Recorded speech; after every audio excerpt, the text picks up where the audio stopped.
There was a certain man of Ramathaim Zophim, of the hill country of Ephraim, whose name was Elkanah, the son of Jeroham, son of Elihu, son of Tohu, son of Zuph, an Ephraite.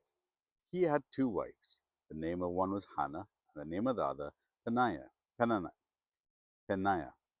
and Peninnah. And Peninnah had children, but Hannah had no children.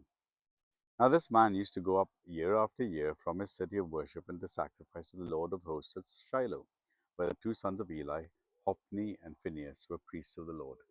On the day when Elkanah sacrificed, he would give portions to Peninnah, his wife, and to all his sons and daughters. But to Hannah he gave a double portion, because he loved her, though the Lord had closed her womb. And her rival used to provoke her grievously to irritate her, because the Lord had chosen her womb. So it went on year by year. As often as she went up to the house of the Lord, she used to provoke her. Therefore Hannah wept and would not eat. And Elkanah, her husband, said to her, Hannah, why do you weep, and why do you not eat? And why is your heart sad? Am I not more to you than 10 sons? After they had eaten and drunk in Shiloh, Hannah rose. Now Eli the priest was sitting on the seat beside the doorsteps of the temple of the Lord. She was deeply distressed and prayed to the Lord and wept bitterly. And she vowed a vow and said, O Lord of hosts, if you will indeed look at the affliction of your servant and remember me and not forget your servant, but will give your servant a son, then I will give him to the Lord all the days of his life, and no razor shall touch his head.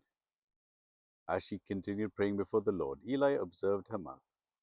Hannah was speaking in her heart, only her lips moved, and her voice was not heard. Therefore Eli took her to be a drunken woman. And Eli said to her, How long will you go on being drunk? Put your wine away from you. But Hannah answered, No, my lord, I am a woman troubled in spirit.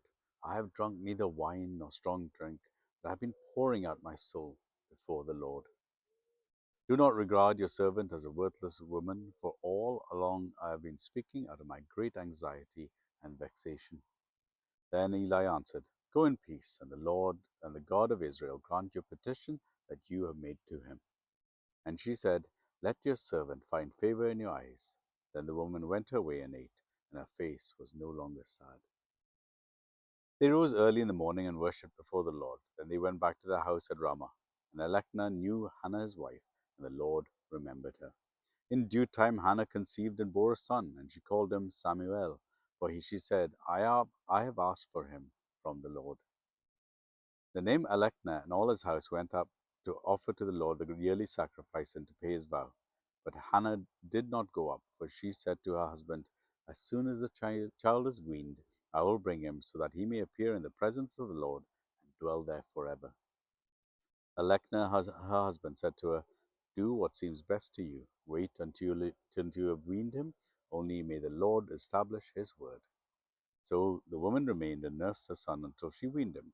And when she weaned him, she took him up with her along with a 3-year-old bull, an ephah of flour, and a skin of wine. And she brought him to the house of the Lord at Shiloh. The child was young. Then they slaughtered the bull, and they brought the child to Eli. And she said, O my Lord, as you live, my Lord, I am the woman who was standing here in your presence praying to the Lord. For this child I prayed, and the Lord has granted me my petition that I made to him. Therefore I have lent him to the Lord. As long as he lives, he is lent to the Lord. And he worshipped the Lord there. 1 Samuel chapter 1.